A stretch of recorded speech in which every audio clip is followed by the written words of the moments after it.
आज साक्षीने अगदी कहर केला. अंथरुणातून उठून पार स्वयंपाकघरात गेली. ती आज डब्बा नाही ते सांगायला. कारण आज ऑफिसचा ग्रुप बाहेर जेवायला जाणार होते. 22शीतील साक्षी फारच वेंदळी आणि हसतमुख, सकारात्मक, गोरी आणि लांबसडक केस, कायम पंजाबी ड्रेस, शनिवारी मात्र वेस्टर्न, दर सोमवारी उपवास आणि पांढरे कपडे घालणारी शेंडेफळ असल्यामुळे आईबाबांची फारच लाडकी. तिने लहानपणी चित्रकला, हस्तकला यात प्रावीण्य मिळवले. BCom झाल्यानंतर मात्र स्वतःच्या पायावर नोकरी करून आपली कला जोपासायची असे ठरवते. आजही आधीच उशीर कळवल्याने आईची जरा नाराजीच होती तिच्यावर. आईच्या नजरेत मुलगी मोठी झाली की तिने जाणीवपूर्वक सगळी पाऊल उचलली पाहिजेत. कारण कितीही मुलगी पुढे गेली तरीही घर तिचेच असते. पण साक्षीचे नेहमीचेच समजुतीचे उत्तर की बॉस आज बाहेर पार्टी देणार आहे, तर रात्री बसून काहीतरी पेंटिंग तयार करत होती. तिच्या अशा उत्तराची सवय आहे आईला. म्हणूनच तेवढ्यावर थांबून आईने नेहरीची तयारी केली. साक्षीच्या दादाचे सर्वज्ञचे नुकतेच लग्न झाले होते. वहिनी सुचेता आईच्या सोबत राहून घराच्या रीतीभाती शिकत होती. दादा लगेच कामाला रुजू होणार होता आणि वहिनी मात्र उशिरा जाणार होती. सगळ्यांनी एकत्र नाश्ता केला. सुचेता सगळ्यांना हनीमूनच्या गोष्टी सांगत होती. केरळची महागाई, जेवण, बोटीचे पैसे, एकंदरीत आपली मुंबई दुनिया येऊन फिरून जाते तरी आवाकाच्या बाहेर कोणाचा खर्च होत नाही. तरी लोक घेऊन आलेले पैसे परत घेऊन जाऊ शकतात. तिकडे मात्र पुन्हा स्वतःचे पैसे काढावे लागतात. इतकंच नाही तर नवीन सगळे ऑनलाईनचे कौतुक करत होती. बाबांना अगदी बोलून मंत्रमुग्ध करत होती. आत्ता आम्ही तिघेही कमवते आहोत तर तुम्ही नोकरी सोडा असे देखील म्हणाली. यावर साक्षीचे लग्न झाल्याशिवाय मी काहीच निर्णय घेणार नाही असे बाबा ठामपणे बोलले. पुन्हा एकदा साक्षीच्या लग्नाचा विषय. साक्षी जर रागवलीच अजून चांगली 4 वर्ष मी लग्नाचा विचार करत नसल्याचं सांगून आणि टेबलवरून उठली. सर्वज्ञही उठला. बाईकवरून साक्षीला घेऊन गेला. बाबाही निघतात. आई मात्र सुचिताला आजच माहेरी जाऊन ये, मग कामाला जायला लागल्यावर राहिलं की राहील. सुचिताही खुश होते आणि तयारीला लागते. आई इकडे लग्नाचे अल्बम, उरकवताच्या गोष्टी आवरत बसली. अर्ध्या रस्त्यात उतरून साक्षी बस स्थानकाला येते आणि मैत्रीण भेटते तिला ऑफिसची. दोघी चढून जातात. आज पार्टी म्हणून नवीन लुकमध्ये दोघीच कौतुक करण्यात वेळ गेला. आज सर गजालीमध्ये पार्टी का देणार आहेत याची काहीच कुजबूज नव्हती. कारण दरवेळी सर इकडेच काहीतरी मागवतात. कुतूहलापोटी कोणाला काही सुचत नव्हते. एकदाची दुपार झाली. सरांनी स्वतःची आणि कंपनीची एक गाडी काढून स्टाफ घेऊन गेले. तिकडे पोहोचल्यावर सगळ्यांचे डोळे विस्फारले. सरांनी आधीच टेबल बुक करून ठेवले होते. खरं तर साक्षी ही त्यांची जनरल सेक्रेटरी, पण तिलाही हा सगळा धक्काच होता. पण कोणालाही ताटकळत न ठेवता कार बंद करून सरांनी सांगितले की त्यांचे प्रमोशन, लग्न ठरले आणि त्यांनी एक घर बुक केले. त्याची आज पार्टी आहे. एकदाची सगळ्याची उत्कंठा जी ताणली होती ती आत्ता शिगेला पोहोचली. थट्टा मस्करी करत सगळे मस्त जेवले. मग काहींनी कुल्फी तर काहींनी कोकमकडी वरच ताव मारला. सर कधीही भेदभाव करत नसत आणि एक उत्तम माणुसकी सगळ्यांना दाखवत असत. उशिरा का होईना त्यांनी लग्नाचा निर्णय घेतला याचा सगळ्यांना आनंद झाला. आणखी विशेष आनंद म्हणजे काय तर पुन्हा ऑफिसला न जाता घरी जा हा आनंद. कारण त्यांना घरी काम होते आणि असाही हॉटेलमध्ये बराच वेळ गेला होता. फक्त 2च तास उरले होते. साक्षीने रात्रभर बसून तयार केलेले भेटवस्तू दिले आणि बाहेर पडले. साक्षी फारच खुश होती. पुन्हा एकदा तिला सरांसाठी नवीन काहीतरी भेटवस्तूची तयारी करायची होती. पक्ष्यांचा किलबिलाट, एखादा कुत्रा भुंकत होतं आणि आई खिडकीत बसून चहा घेत होती. इतक्यात दारात बेल वाजली. साक्षीची धडक बघताच आई घाबरली की ही आजारी आहे म्हणून लवकर घरी आली. पण हिचा आनंदी चेहरा आईला काहीतरी वेगळंच सांगून गेला. काही विशेष आहे का असे विचारून तिला मुद्द्यावर आणले. साक्षीने सगळ्या गमती जमती सांगितल्या. आईची आजकाल फार छोट्या छोट्या गोष्टींवर काळजी असते हे तिच्या लक्षात आले. ती आत गेली आणि आई स्वयंपाकाला लागली. सुचेता रात्री जेवूनच येणार होती. घराच्या कामातही आता साक्षीने लक्ष घातले पाहिजे. आई आता जास्त काळजी करत होती साक्षीची. म्हणता म्हणता नोकरीला लागून 2 वर्ष झाली होती. दुसऱ्या दिवशी साक्षी ऑफिसात पोहोचली आणि तिला विवेक सरांनी लगेच आत बोलावले. लवकरच ऑडिट सुरू होणार आहे, तर तशा तयारीला लागा. तत्संबंधित मीटिंग घेणार आहे दुपारी, कारण आता बिझनेस वाढवायचा आहे. या ऑफिसचे ऑडिट आत्तापर्यंत घेतले नव्हते सुरू झाल्यापासून, पण आता काही पर्याय नाही. साक्षीने बाहेर येऊन तसा निरोपही दिला. सगळे एकजुटीने कामाला लागले. साक्षीने तसे काही ग्रुप बनवून काम वाटली, कारण विवेक सर कामाच्या बाबतीत फार कडक आहेत. आज अगदी मन लावून काम करताना पाहिल्यावर सर पण अगदी त्यांच्याकडे अभिमानाने बघत होते. दुसरे म्हणजे सरांसाठी हे आव्हान होते, कारण त्यांच्याकडे असे पहिलेच काम आले. लवकरच बाहेरून CA लोक येऊन ऑडिट करणार म्हणून साक्षीने त्याच्यासाठी बसण्याची जागा, खुर्ची, मिनरल पाणी, स्टेशनरी आदी वस्तूंची तयारी सुरू केली. छानशी फुलांची परडी सजवली. अखेर तो दिवस आला. दोघं येणार होती, एक अनुभवी आणि एक शिकाऊ. सकाळी 10च्या सुमाराला साक्षी पोहोचते. तोच तिचा वर्गमित्र आशिष येताना दिसला. खरं तर हा तिचा मित्र 8वीत असताना बाबांची बदली झाली म्हणून मुंबई सोडून गेला होता पनवेलला. एकमेकांची ओळख करत तिघेही आत गेले. साक्षीचा पहिलाच अनुभव एवढा सुरेख आणि टिपणारा होता. सरांनी अगदी प्रांजळ मनाने सांगून सगळे आपले कामं करू लागले. जाताना मात्र आशिष तिला सांगून गेला आणि आपल्याला इकडचे फारसे माहीत नसल्याचे सांगत होता. आता आशिष इकडे कुठेतरी पेइंग गेस्ट म्हणून जागेत राहत होता, कारण त्याला फार लांब पडले असते.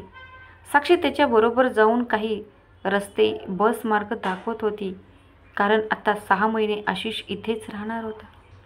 जुन्या आठवणी जाग्या करत साक्षी आणि आशिष चालत गेले.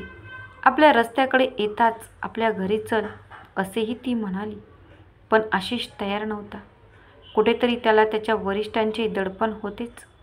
एकदमच सगळे आज नको म्हणून तिनेही आग्रह नाही केला. तिने सांजेची वेळ. कावळे आपल्या घरी निघाले.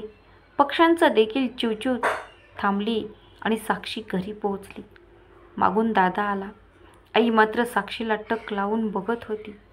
काहीतरी कामात मदत कर म्हणून तिला स्वयंपाकघरात घेऊन गेली. साक्षीने आशिषची भेट झाल्याचे सांगितले. तशी आई जरा निर्धावली. खूप दिवसांनी भेटलेल्या मित्राला काहीतरी गिफ्ट करावे म्हणून तिने एक छानसे ग्रीटिंग तयार केले. कधी एकदाची देते असे झाले. सकाळी तुळशीला पाणी घालून तसंच नाश्ता करून निघाली आणि थेट बस स्थानकावर भेटून त्याला गिफ्ट केले. हिच्या कलेला अजूनही पाय आहेत हे पाहून त्याला आनंद झाला. ऑफिसमध्ये मात्र दोघेही जोमाने काम करत होती. आता हळूहळू ओळखी वाढत गेल्या. आशिष आता तिला मागणी घालणार होता, पण तिला काय वाटेल याचा विचार तो करत होता. पण एकदा पनवेलला एक भव्य ग्राहक पेठ भरणार होती, आदिवासी कलाकुसरीवरची. ती ग्राहक पेठ बघायला आपण रविवारी जाणार आहोत, तर तूही चल आणि घरच्यांशी ओळख करून देतो. साक्षी लगेच तयार झाली.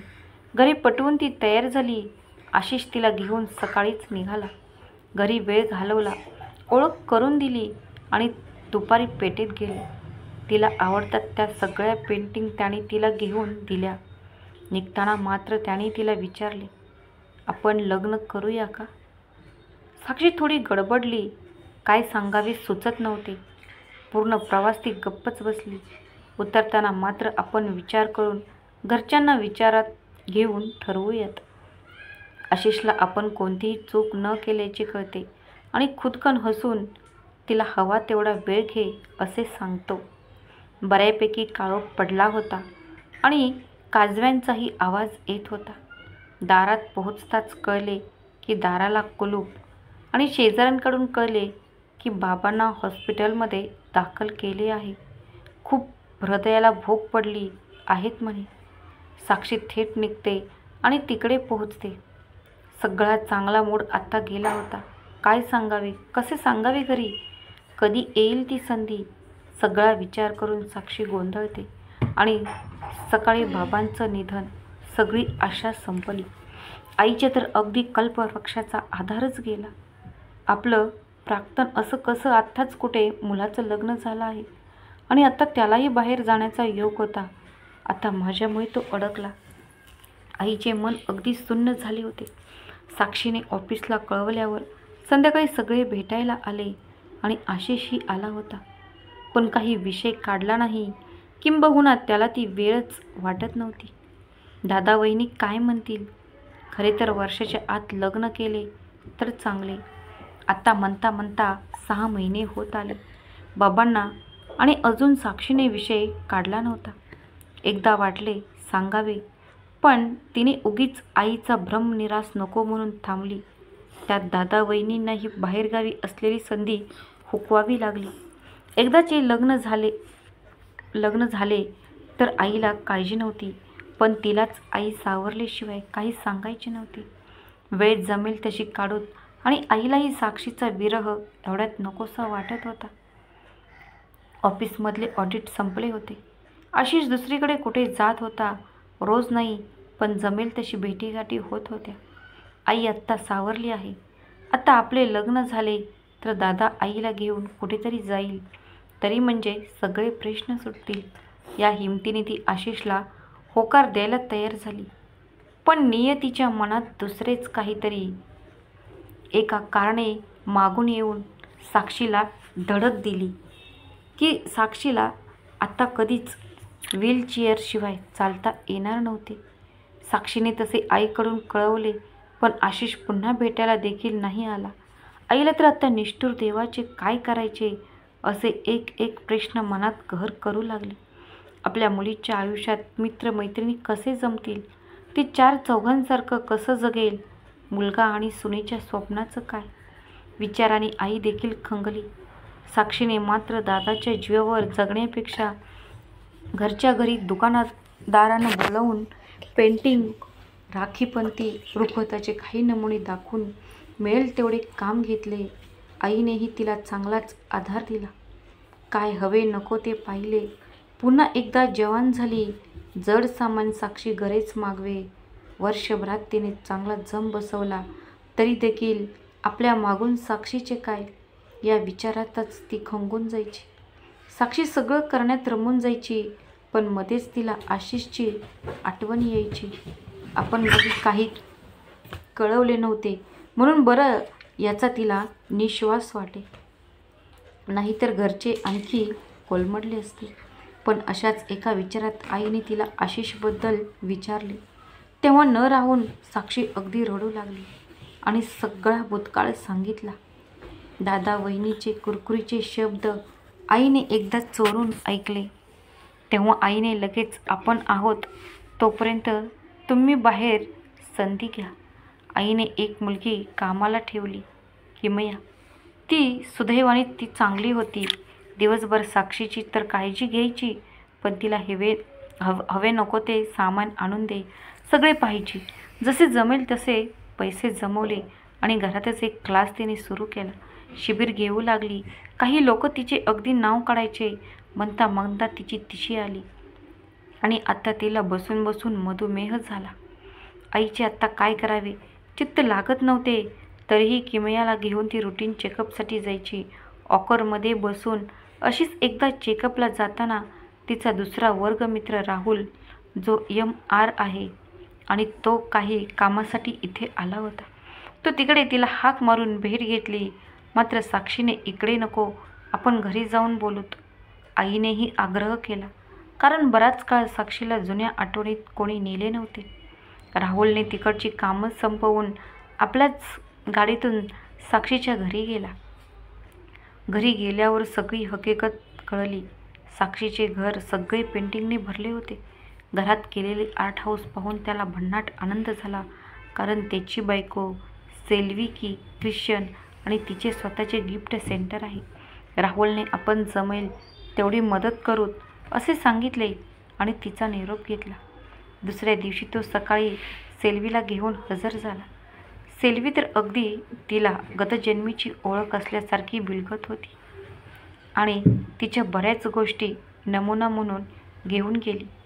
एका आठवड्यात तिने तिच्या बऱ्याच गोष्टींचा खप केला. नवनवीन दुकाने, पेट भरवणे यांसारख्या तिची ओळख वाढवली आणि इथेच ती एक महिला उद्योजिका म्हणून प्रसिद्ध झाली. इतकेच नाही तर सेल्वीने तिच्यासाठी चर्चमध्ये जाऊन नवीन केला. तिला निरामय आयुष्य जावो म्हणून अनेक मोठ्या डॉक्टरांची ओळख काढली. त्यात सेल्वी राहुलला मुलगी झाली. युक्ती साक्षीनेच नाव ठेवले. अचानक आता साक्षीची आई देखील वारली. आपला कल्पवृक्ष नाही म्हणून साक्षी कोलमडली नाही. तिचे दादा वहिनी आपल्या मुलासकट परत आले. काही दिवसात किमयाही गेली. लग्न ठरले म्हणून साक्षीला दादा वहिनींना आपलं ओझं नको म्हणून ती आश्रमात जाऊन आपले सगळे उर्वरित आयुष्य तिकडेच बहर आणायचे असे ठरवले. राहुल आणि सेल्वी तिच्या मनासारखं करून देतात. हळूहळू साक्षीच्या मुलाखती वाचण्यात, बघण्यात, ऐकण्यात येऊ लागल्या. आत्तापर्यंत आशिषचा संसार सुरू होऊन बराच काळ लोटला होता. त्याने साक्षीबद्दल वाचले, पहिले देखील टीव्हीवर, पण त्याला जायचे बळ नव्हते, कारण त्याने दगा दिला होता. साक्षीची साधी चौकशीही त्याने केली नव्हती. तरी देखील एकदा राहुलची भेट काढून आपल्याला भेटायचे आहे असे सांगून तो आपल्याच गाडीतून राहुलला घेऊन जात असताना FM वर तिचा आवाज ऐकतो. आपल्याला भूतकाळाशी काही बोलायचे नसून भविष्यात फक्त आयुष्याला भर आणायचं आहे एवढेच सांगितले. राहुल खाली उतरून आश्रमाच्या दिशेला जातो. आशिषला मात्र मागे गाडी वळवावी लागते. कथा आवडल्यास चॅनलला सबस्क्राईब करा, लाईक करा आणि शेअर करायला विसरू नका. श्री स्वामी समर्थ.